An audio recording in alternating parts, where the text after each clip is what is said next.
What is up, guys? Welcome back to Auto Andy's Garage. So, wasn't gonna do a video on it. I just wanted to hurry up, get this thing done and over with. Um, but the brakes were pretty bad on my wife's Equinox, Grand Caravan on the rear, and so were the caliper brackets. The guide pins were seized, and so was the hub bearing. So we're just going ahead and redoing both sides.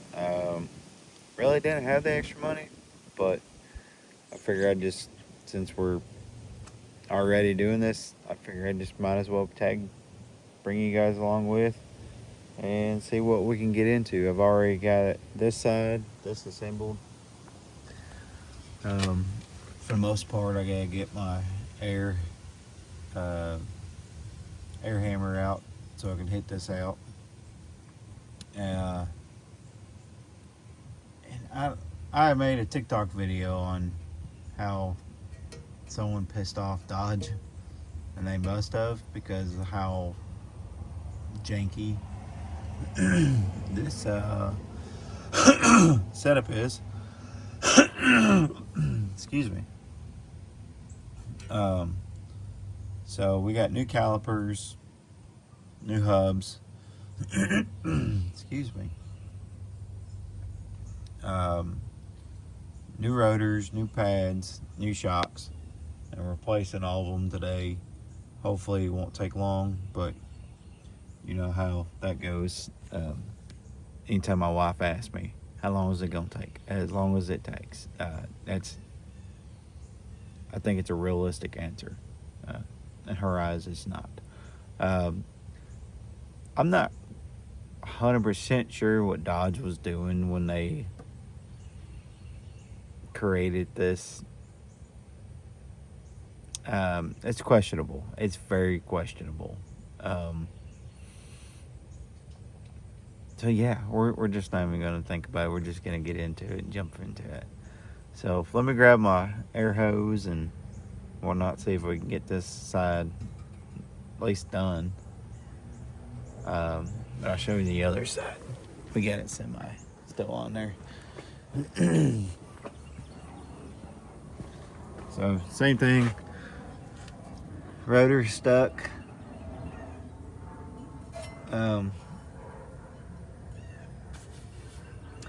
Pads were bad, and this thing's supposed to spin. It's got a little movement, but it doesn't go up and down, so we're just going to replace it. Shocks are pretty straightforward. I say that, and it's probably not, but hopefully no more humming, and it don't sound like death when you stop, and when you go over a bump, it's not wanting to bottom out. So hopefully all that's fixed up on the rear, and then eventually I can focus on the front end. Hopefully not have to take in go on a limb like I did on this one, but while I'm in here, I might as well do it, It's the point of having your own vehicle and knowing how to work on your own shit, and knowing, like, I don't feel like taking that apart again, and knowing that if that hub bearing goes bad, it can cause issues with your brakes. Ask me how I know, because then your angle is going to be weird, and it's going to be pressing in one side pad. Then it can eat into your caliper, and it can just cause a lot of issues. So if you know your hub's bad or going out, even if you think it's going to last, it's not. It's going to do it at the worst time, and then you could lose a wheel. The only thing that will save me from not losing my wheel and destroying everything in the front end was my CV axle on my front end on my other truck that I had. I mean, it literally just cooked it. That was the only thing. Like, as soon as I took the nut off, that the whole thing just came out. So some people were like, man, I'll just do what's necessary. I want it, if you can make it last, make it last. we all know it's going to hit you 10 times harder, and it's going to fuck up a way more shit than it needs to. Just say, kiss your paycheck goodbye. You know, I could probably waited, and we could have made it work with one vehicle, but to get it super, it's just an inconvenience factor. If now I got to go with my wife, drop the baby off in the morning, and now we got to backtrack because where we work at, they got one section of they got the road closed off. So, and we're not in the same areas at work. So I would literally have to go back out, go all the way pretty much around town just to go essentially a quarter mile to go to work. I mean, I could walk through the plant stuff, but where I'm in the paint shop, I have to go through air tunnels and all that stuff after I get my paint suit on. So it's just, ideally, this is not, it wasn't going to be a best scenario, especially longevity. I already got this piece of shit down. I don't need another one down. So might as well just get it fixed, get it over with, rip it off like a Band-Aid, get it done. So let's just get into it. Oh, these are the parts I got. We went with the Master Pro brake best Master Pro parts. These are kind of like they're good. I don't know. They're the brand of O'Reilly. So did go with the premium. So we did upgrade with the premium. So I mean, I guess these are pretty good. I don't know. I'm not an O'Reilly's guy. I'm trying to get into the O'Reilly's thing. So, and then maybe one day O'Reilly's will sponsor me. Maybe. But we'll see, I guess. Well, let's quit yapping. Let's get into this thing. Alright, so it might get a little loud for a second. So what we're going to do, we're going to break up the get this unseized.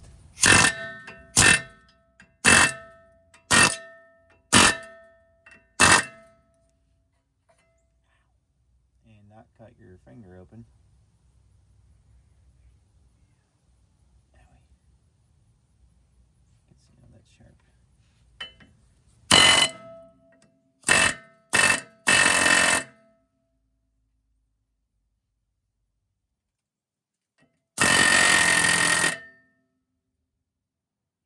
Another thing of, oh look, I can't get behind that. Imagine that.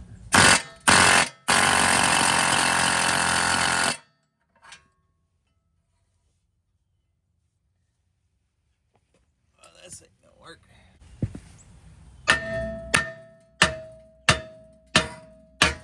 There we go.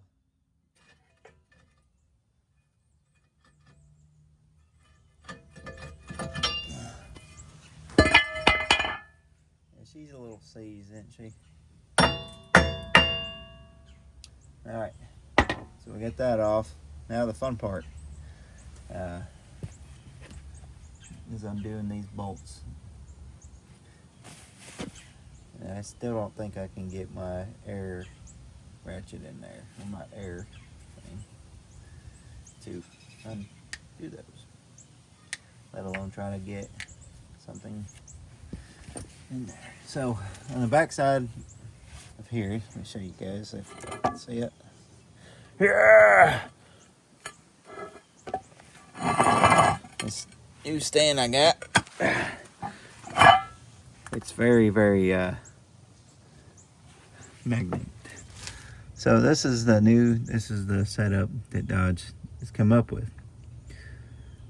I think it's different on this side it is on the other. Maybe it's the same. I don't know. Anyways, so you got 4 bolts here. You got one on this side, here, here, here. But the problem is you can't reach them on these with this angle and the coil spring being blah blah blah. being in the way.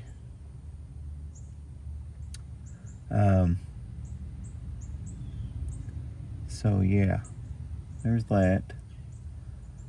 Maybe one day we'll get new bushings and stuff for the rear end. Probably not, because my initial thing last night, I thought this was the track bar, but it's part of the subframe. You're an idiot. Anyways, so let's do that. Let's try to, it's been forever trying to get these bolts out. Like I said, the tops are not hard. It's more the bottoms, because you gotta like fish your ratchet in there, and you can't see because it's like at a weird angle, and oh, I can't see because I got my glasses on. To make that make sense. Alright, so there's like way up there. I'm looking right at it, I think. There we go.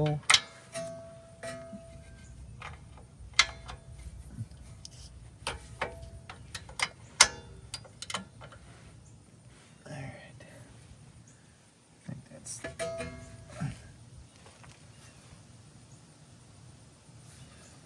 Let's go the opposite way. So like I said, it's not a... more you just gotta break it free, and once you got it free you gotta put like a extension on it. It's not really fun.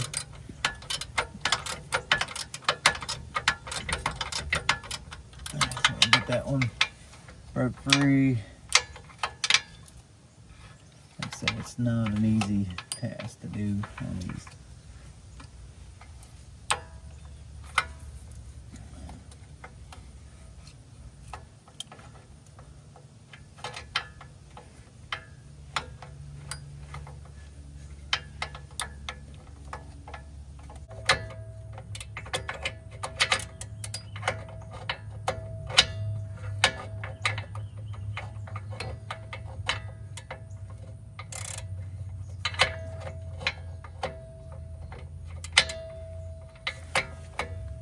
Like I said, it's hard to navigate when you don't have eyeballs.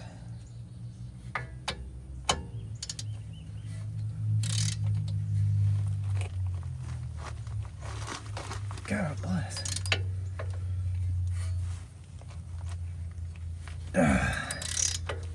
Should not be that hard to break this free.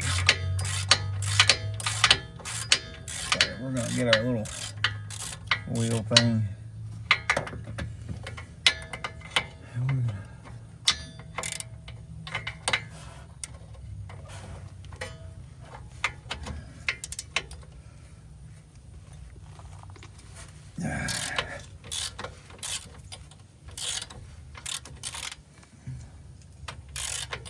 I'll clean up these threads too and put some anti-seize on them.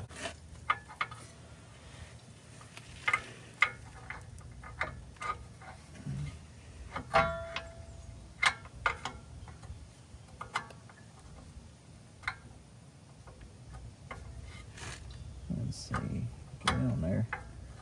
Should be able to just knock this one out.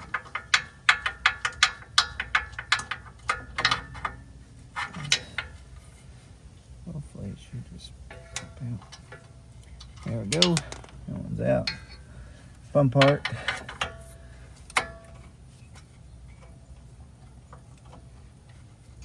I would use my GoPro, but I'm having issues transferring stuff to my laptop to edit. I got one video I've already done out of the 6 I got, I think. I was gonna get a new SD card, but I said, you know what? I didn't buy this phone so I can do all my editing. Great, that one's not gonna do it.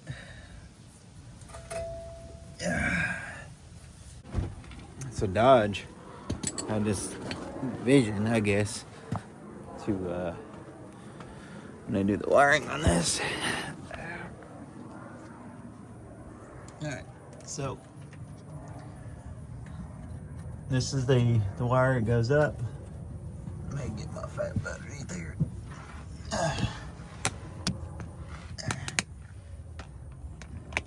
Alright, so this is the wiring right here for that.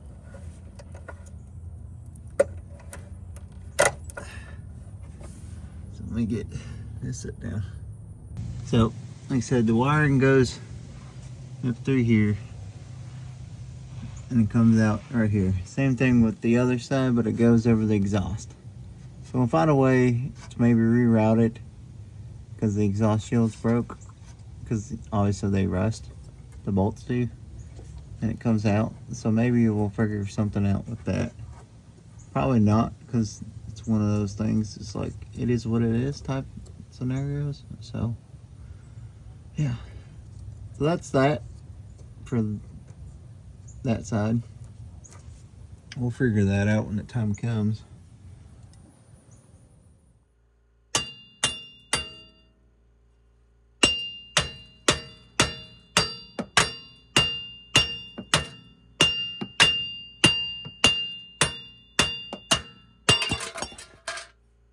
There we go.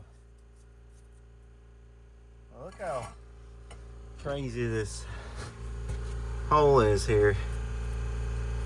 Like, there's really not a whole lot of room to work with, but we are gonna clean this up, like all this. We're gonna get it all cleaned up. That should not look like that whatsoever. And we're gonna, I might shoot a little bit of just kind of dress it up a little bit, keep it from rusting. So that's insane. Same thing with this. I mean, it's a little burgered up, but not crazy on it. But this goes just like this. So just for reference for everybody.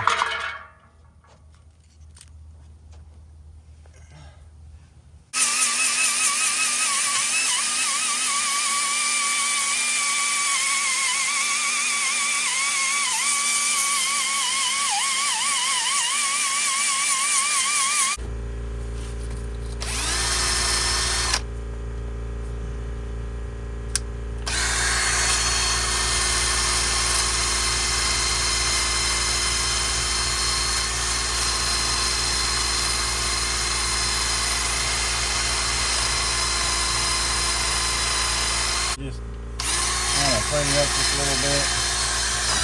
And if you're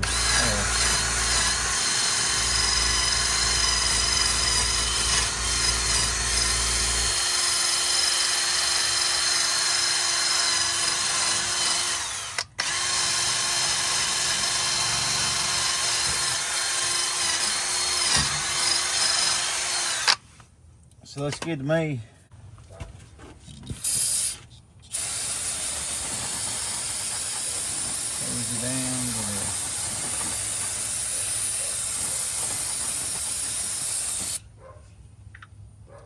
Looking good.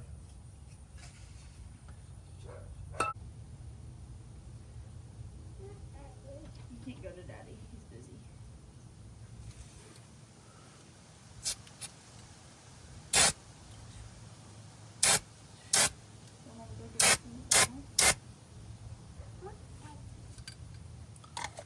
Just a little bit of paint just to seal her in. Once that dries, we can put some anti-seize on her and then start working on it. So let's figure out the shock situation, shall we? This thing was seized on there.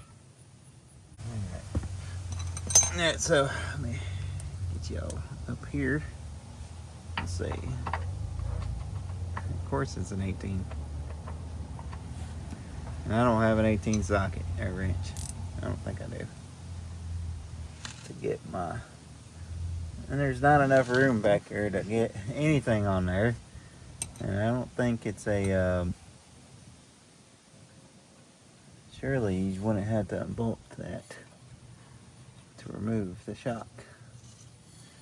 Like that should not do that. There's too much play in that.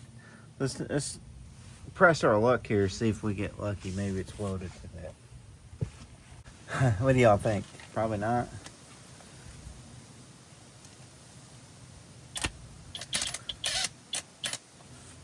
That.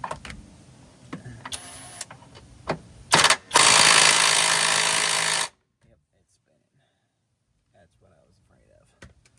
Well, shoot fire.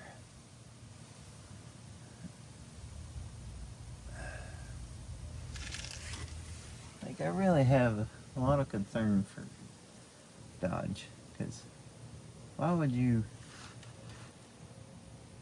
create something just for you gotta pull apart a bunch of stuff? Maybe it is coming out. Let me see.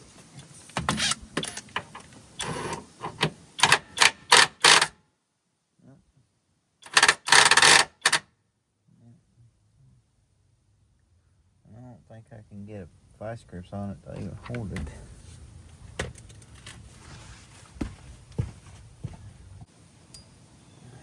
Come on. Get out there. Be forever a pain in the ass extension since I used it improperly yesterday. And now we gotta freaking undo these.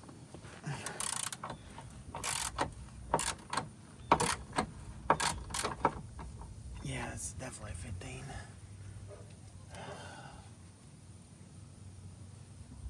Why would you put brake lines right in front of the bolt? You can't get a socket on it. Like, that makes no sense.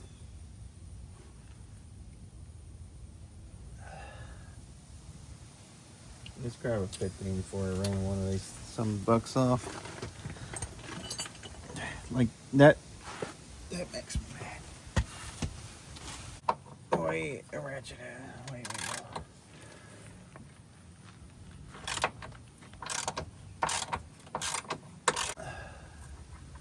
if you're gonna design something like this, do it where the nut should not spin on the backside, or have one of those like that catch things that you attach or weld to the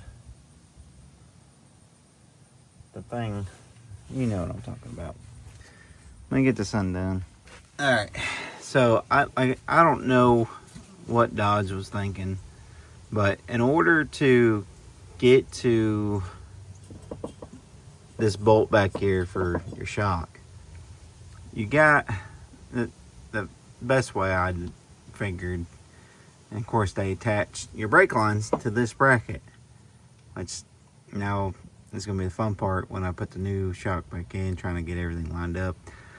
It is what it is, but you see there's no area to work on over here because it's Dodge. Please, if you're listening by any means, if you ever see this video, think of us people that like working on our stuff. Like, you know, enjoy coming out here. You're saving a buck by any means necessary, you know, instead of having to go get, because realistically they're gonna have to take and almost do the same thing unless they have a special tool. Design something. If you're gonna do a setup like this, do something where the nut is welded to the bracket. I mean, that should be simple enough. I'm glad they've done a option where you could unbolt it so you can get to it, but I think that it's a flaw. You should not be able, I don't know. I'm just disappointed is what I'm saying. So, yeah, there's 4 16mm bolts that go up here into your body and into your subframe or your unibody. But your brake lines are attached to it. No, that's not hurting anything. It's just spinning on the connector piece. Little plastic tab. But that's insane. So Dodge, if you see this, come up with a better design, please. For all of us owners that, I wouldn't say enjoy working on them, but at least we're not getting robbed by the dealer. So please, if you see this, come up with something different. Granted, they don't make the Grand Caravans no more, but if you do something, just come up with something different, please. For the love of God. All right, so we got the old shock out.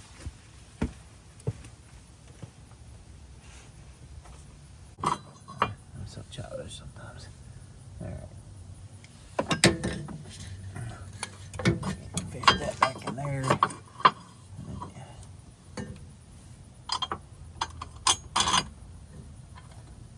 Just like so. Alright, find your nut.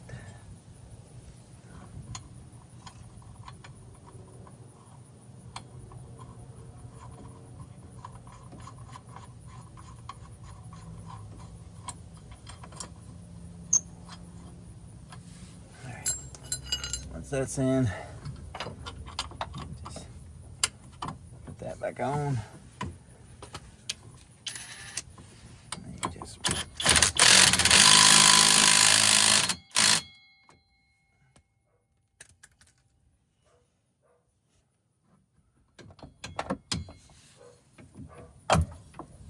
that's on. And same thing with your bottom. Get it lined up.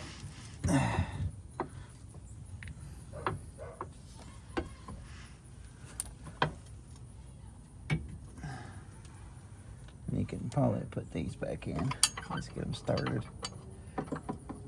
These two are kind of the tricky ones.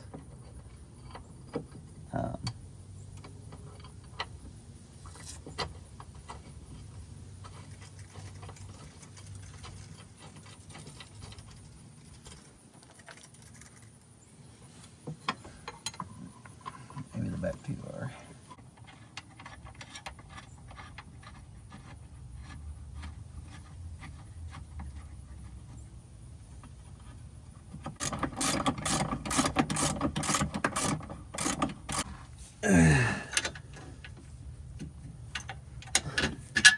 Jesus.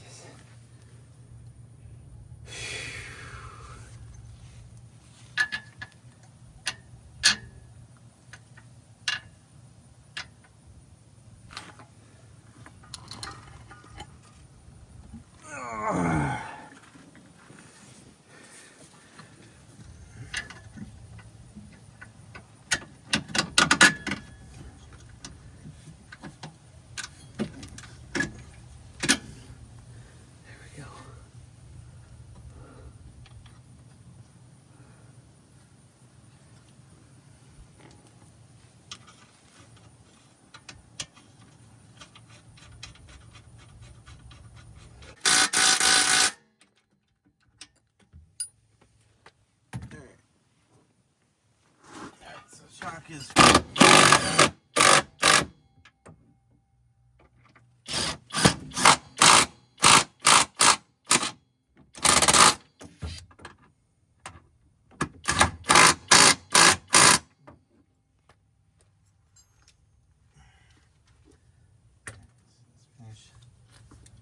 so they're bolt tighten.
Alright.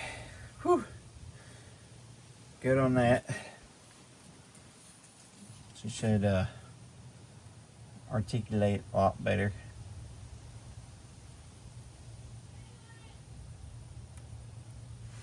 So since that's in, I don't know, that'll be alright. That is such a stupid design. I mean, who does that? Alright, our paint is dry. So we can go ahead and get our new hub assembly put in. So, like I said, all I've done, I mean, it's a little tacky, but we ain't got time for all that. We're gonna put some NICs on these.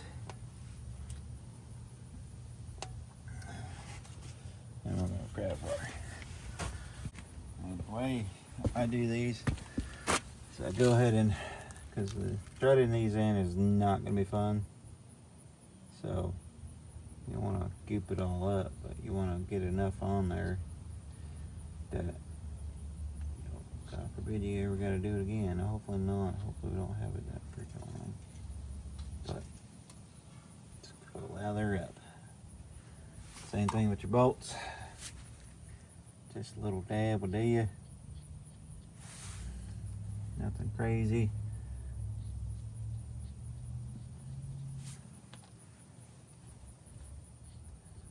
I can see someone saying, "Oh man, you painted that and put NICs on it. It ain't gonna be good no more."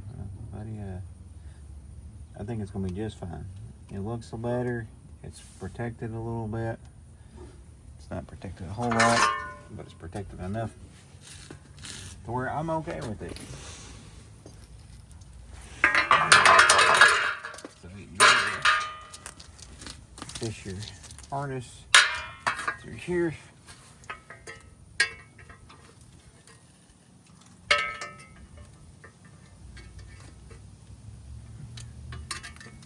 Just like so. This thing is not a easy thing to work on here, but get through. And then make sure this is off to the side. So we go line this up. Lines up with that hole over here, and you're not. You can get to one. I think I said 16, didn't I? So.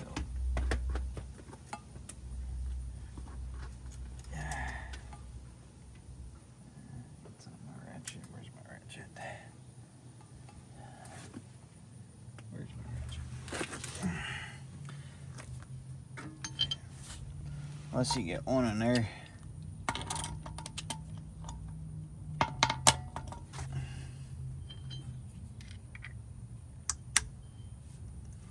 taking,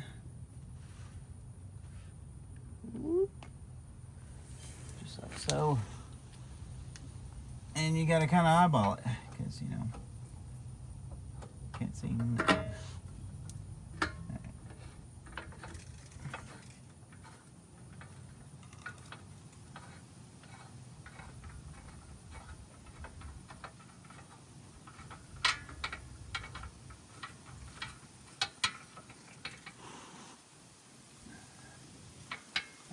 In.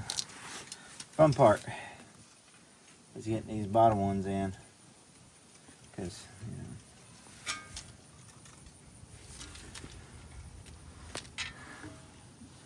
can't see nothing.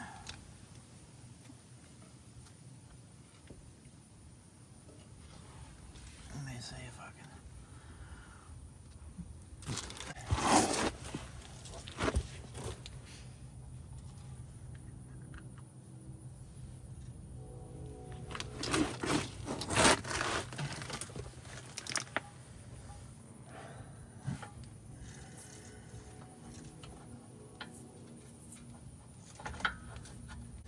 So we got the new rotor on. I still got a wire, run my wire.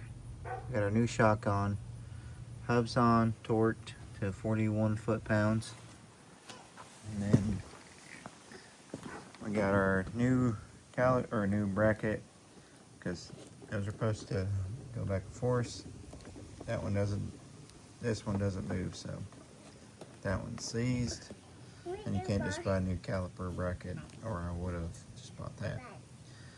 But these are real finicky to put in. They're a pain in the butt. But you turn them around. I'll be right back. Yep, back. So now we're gonna put this on. It's gonna be kind of hard to do this one-handed here. So let me grab.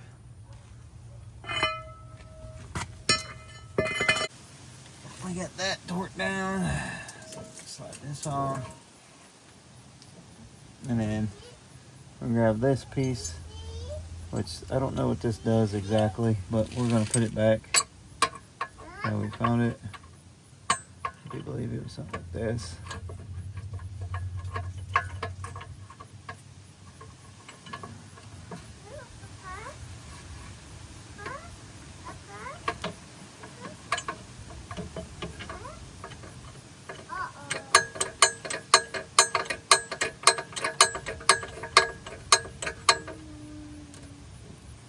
I'm almost certain that's how that went. I don't know what this is for. I guess it was their redesign of something that at some point failed, or of some sort, or had issues with years prior. I mean, that's just my assumption. It's the only thing I can think of here. Let me just...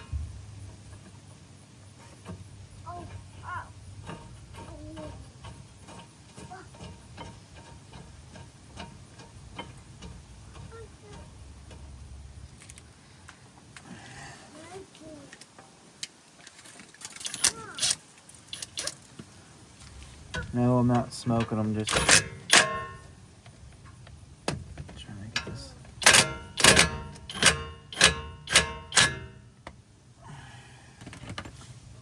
I think this is supposed to be down this way, maybe. I don't know.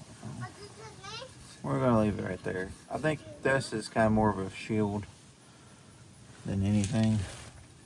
And then we just sandwich these on there.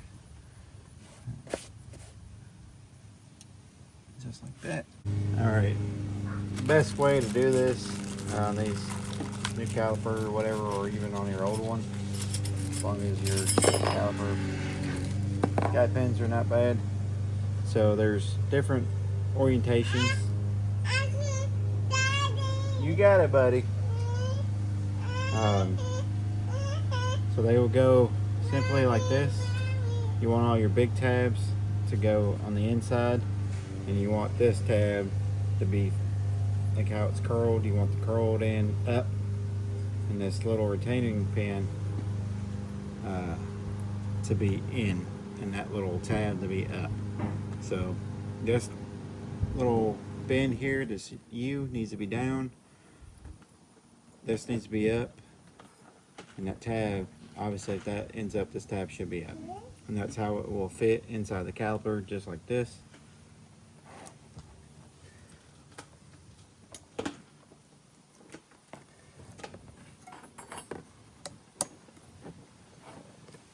Same thing, you find your orientation and you simply put it on. It's kind of a pain at first, but once you, the fronts are literally identical. Just FYI, if you're looking for a front, you just simply push that on. And these things are kind of finicky when you put them on, but once you get them started, typically it's easier to mount them when they're on the car, but I'm doing this first. So you gotta have one that's going to be like this. So if you wanted to use your other set as kind of a reference. So I'm assuming since our other one on the other side was here, I'm assuming it would be over here. And the same thing this side, because now they're reversed. So you simply hold it like this, and you just simply feed it in. You kind of want to do it at the same time, and you should just be able to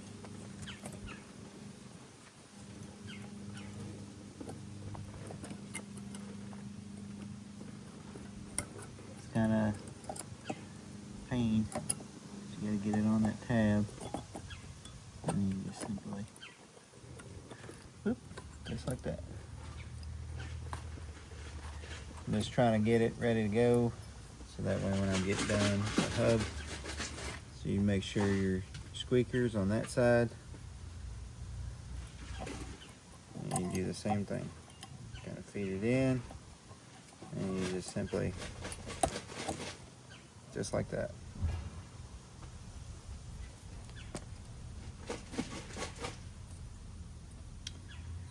And if you could look,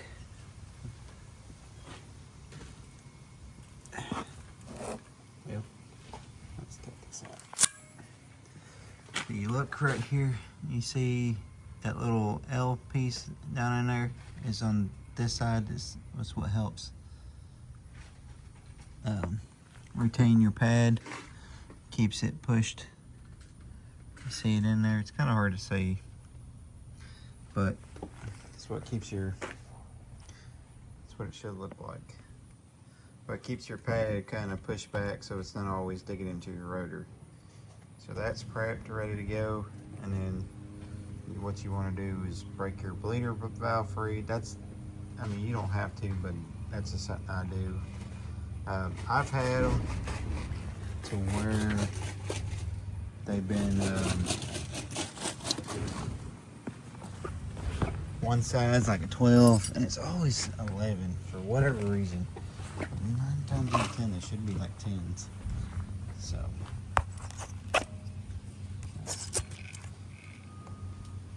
I always just kind of, you don't necessarily have to bleed your thing here. Watch, this one's gonna be a 10. Yeah. See, they're different. I don't know why, but they are different. So you're gonna pop your rubber cover. Get it off there. You just simply break it free to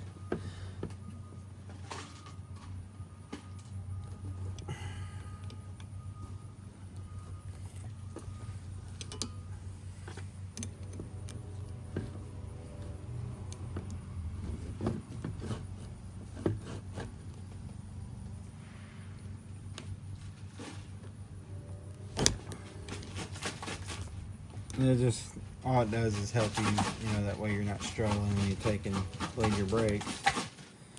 So you just kind of tighten her back up, don't do an overkill on it.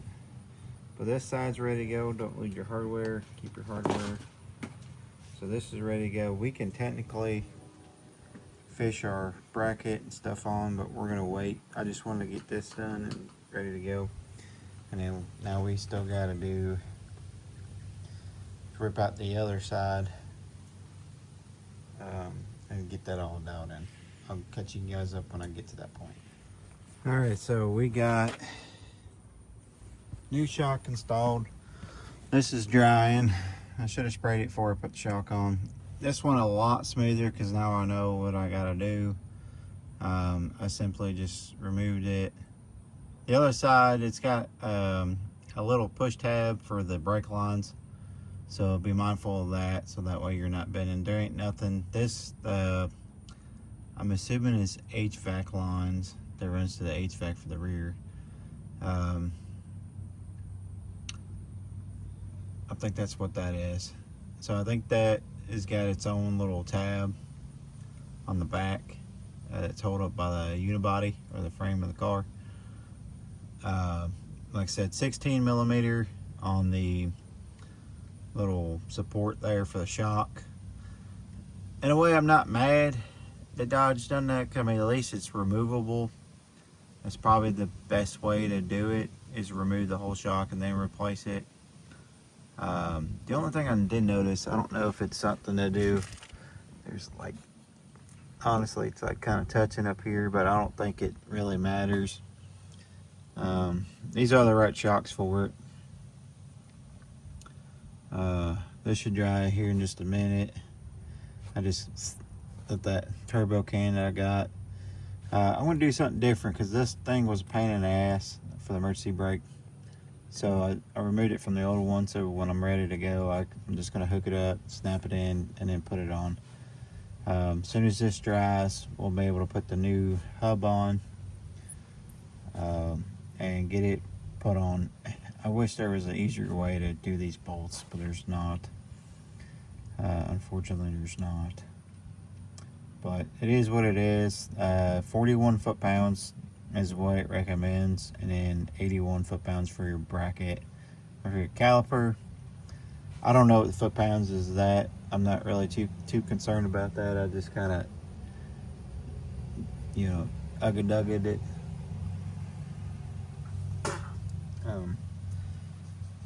And it's good to go.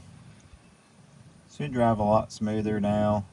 And as soon as this is all done, I'll show you kind of how to put everything back together, kind of step by step, if you will. The other side was kind of finicky, it's a pain in the butt, but I think I figured out how to put the new bolt on or whatever. All that this paint was doing is just helping keeping moisture and stuff. So I didn't really go too ham on this side versus the other. A lot of dirt builds up right here, I noticed. See, mine's starting to rust a little bit. It's 2019. I don't know if there's another source for it or another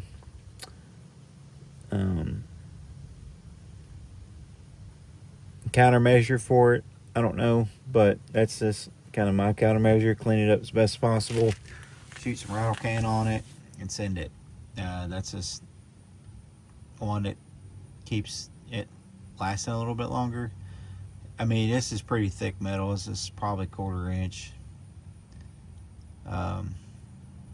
maybe 1/2 inch. So it'll take a long time, but once it loses its integrity, it's done for. So I mean, honestly, if you really wanted to, you can clean all this up. And I mean, this is the undercoating Dodge puts on. Looks pretty good. I don't plan on keeping it for a very, very, very long time. I just didn't want to come back and do it later, and every time we hit a bump, it just bottoms out. So hopefully it rides a lot smoother, no more noises, and just be able to get it done and drive safely. So let this dry up, and I'll put this hub back on, and I'll show you how to fish your new caliper on, which unfortunately we got to bleed, but it's not the end of the world. It is what it is. All right, so on your caliper, when you go install it, to get your pin in, you hook on your little doohickey right here. Hook it on first, pull it tight, and then there's a little recess, opening, little crevice there. That's where you fish your brake line, the actual line that you're covering, and then you fish it through, and then you'll snap that piece back in, bring this back over, just like that. And then you put your caliper brackets or your caliper guide pins in, and that's how you do that. This side went a little bit easier just because I figured out the method. You do a star or cross pattern, so you do the one on this side, then the one over here, and then you go back to your top and then come back to your bottom one, and torque them down to 41 foot-pounds of torque. Then you put your rotor back on, your caliper, 81 foot-pounds of torque for your caliper bracket, and then you just snug these down as tight as you can get them. Don't overdo it because you'll snap them, but just get them enough to where they're good to go. So we'll wrap up today's video. The van drives a lot better. There's still a lot that needs to be done to it, but as far as durability on the rear end side, it's smoother, it's a lot quieter. I'm glad I done it. Should have done it a long time ago. It's just, money's not something I can come by, easily. We're just trying to get ahead, just trying to get by, and things happen. It's like this thing breaking down on us, blew the engine, got another one. I was gonna order parts yesterday for it, and then I would go get gas for her, and I said nope. So sometimes in life, even though your spare vehicle or whatever, this is like $2,000. I spent like almost $700. I mean, I could have got everything less than $350 off Amazon, but I didn't have time to wait. I had to take time from work today to get this job done. Probably get in trouble for it, but at the end of the day, what's the sense of having time and EVs if you don't use them for the sake of not having the ability to do it in a timely manner and having to stop and be dead tired to get stuff done. But it is what it is. I'm not really mad about it.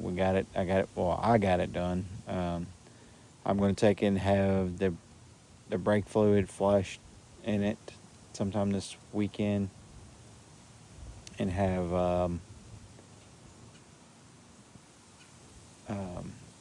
just kind of a alignment redone on it. And then I'll start getting pieces for the front end ordered for the front end stuff, so I can knock that out. Other than that, she runs good. I'm going to end up doing a whole new exhaust system on it. Cadillac converter's got to be replaced. I'm going to do front and back. I'm going to have the heads machined. Just kind of do upper end stuff on it. New intake manifolds, or exhaust manifolds on both sides, new catalytic converters, and new O2 sensors, and then new Y pipe or whatever you want to call it, all the way back to the end. So that's all fresh. New front suspension on it, and this thing will be dialed. No more check engine light, no more whatever. I'm hoping maybe by springtime, if we don't part ways with it. I like to get all the check engine stuff settled on it, like the converters. But I don't know. I guess it takes time. But if you like this video, shoot it a thumbs up, comment down below, and most importantly, subscribe to the channel. It is so free to just hit that subscribe button. This video should be out on today's 9th, so it should be coming up on this upcoming Tuesday. I will hammer down on editing this video tonight and throughout the weekend to get it all kind of dialed in and get ready for next week's upload. I have a video that I got it edited and it's ready to pretty much be uploaded. It's just I'm having issues exporting it and saving it to my computer. I'm going to hopefully get that done. So maybe I have 2 weeks ahead, and that way I can continue trying to knock out what I have with the side-by-side and getting that all put out, stuff like that. But that's it for now. Thanks for tuning in to Auto Annie's Garage. Hope you really liked the video. Hope it was somewhat informational. The caliper bracket bolts, they're 18 millimeter. If you're doing the shocks, those are 18 millimeter on the nut and the bolt, and they're 16 millimeter for the shock mount bracket, because you're not able to get to the top one. 19 millimeter for your lug nuts if you have the steel wheels. I can't vouch for the other ones, other style wheels, or 3/4.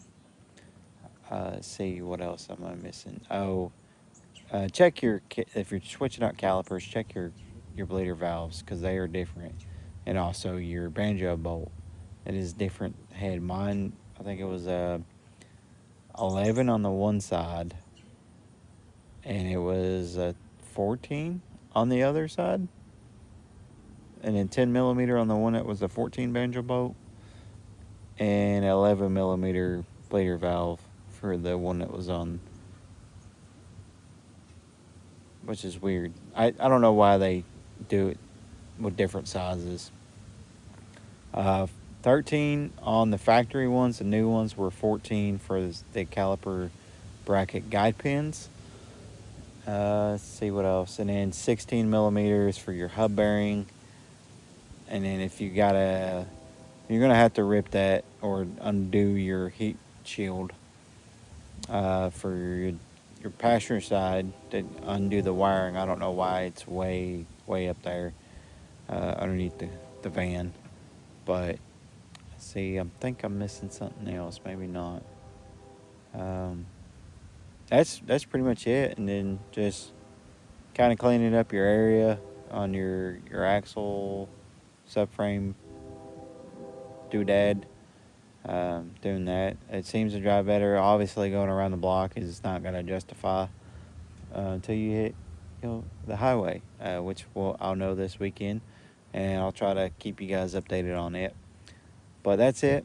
I won't get off here so I can go in here, shower, and then drop these parts off and oil and stuff. But most importantly, just subscribe to the channel. It helps me out, helps me boost my confidence to keep pushing, and we're trying to hit 100 by the end of the year. So far we're at, I think, 58 right now. We jumped up a lot the last little bit. So I want to keep pushing and keep climbing. Maybe we can hit more than 100, 150, 200 by the end of the year. That's what my goal is. But we're doing 100. If we can hit more than that, I'd be tickled to death. But we do have family stuff coming up. Some unfortunate bad news that I received yesterday, but just trying to keep my mind off of it. So this video will get uploaded Tuesday. If I can get it done tonight or tomorrow night, it will be pretty much uploaded. Just waiting on 6 o'clock for Tuesday. Other than that, just comment down below what your thoughts were, what you think I can do better on. If you have the same issues with the getting your hands in there, I'm sure there's some type of tool, or if having the one of those U-joint socket doodad things would probably be beneficial, but it's super pain in the butt to get those bottom two. The top ones are not so bad, but the bottom two on the hub bearing, God, I don't know why Dodge done what they did. Maybe it's because it was cheap. I don't know. But that's it. I'll see you guys in the next one.